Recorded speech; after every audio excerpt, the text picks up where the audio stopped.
ညီလာခံထဲမှာအိမ်ရှိမင်းသားကဝင်ကြီးချုပ်ရိုချင်းနဲ့ယွင်ချူရဲ့ငွေစားဖေတို့ကိုဖမ်းဆီးအပြစ်ပေးဖို့အော်ဟစ်နေပြီးတပ်ဖွဲ့တွေကိုတုံးကအတင်းကျပ်နှိမ်နင်းဖို့ကြံစီနေပါတယ်နှစ်ဖက်စလုံးဓားစာကျိန်းတန်တွေနဲ့အခြေအနေကအရန်တင်းမာနေတဲ့အချိန်မှာပဲနန်းတော်တကားဝစီကနေစစ်သူကြီးဟော်ကြံစန်းထွက်ပေါ်လာပါတော့တယ်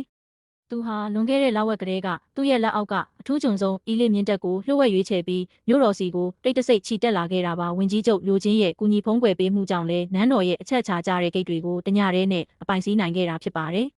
အိမ်ရှိမင်းသားတယောက်ဒေါသတွေထွက်ပြီးတုံရင်နေပေမဲ့လည်းဘာမှမတတ်နိုင်ပဲအေးနေသွားရပါတော့တယ်ရဲ့အိတ်ဆောင်ထဲကိုတယောက်တည်းဝင်ရောက်သွားပြီးတေရန်စာကိုပြန်လည်ပြင်ဆင်ရေးသားဖို့အကြက်ကင်ပါတော့တယ်။အေဂရစ်အိုကြီးဟာဒေါသအမျက်ချောင်းချောင်းထွက်ပြီးသွေးတွေပါအန်လာရှာပါတယ်။သူကမရဲ့ပြင်းထန်တဲ့ဖိအားပေးမှုအောက်မှာနောက်ဆုံးတေရန်စာကိုပြင်ရေးပေးလိုက်ရပါတော့တယ်။ဟန်ယွင်ချူဟာတိုင်းပြည်ရဲ့တရားဝင်အာဏာဆက်ခံမဲ့အိမ်ရှိမင်းသမီးကြီးအဖြစ်တရားဝင်ကြေညာခြင်းခံလိုက်ရပြီးနန်းပတ်လင်ရဲ့အရှင်သခင်အစ်စ်အမှန်ဖြစ်လာပါတော့တယ်။ဟန်ယွင်ချူတယောက်အေဂရီဘရင်မကြီးဖြစ်လာပြီးတဲ့နောက်မှာတိုင်းပြည်ကိုအေးအေးဆေးဆေးအုပ်ချုပ်ရမယ်လို့ထင်ထားခဲ့ပေမဲ့တကယ်တမ်းတော့သူမရဲ့နန်းဆောင်ထဲမှာနေတိုင်းတိုက်ပွဲငယ်လေးတွေဖြစ်နေပါတော့တယ်။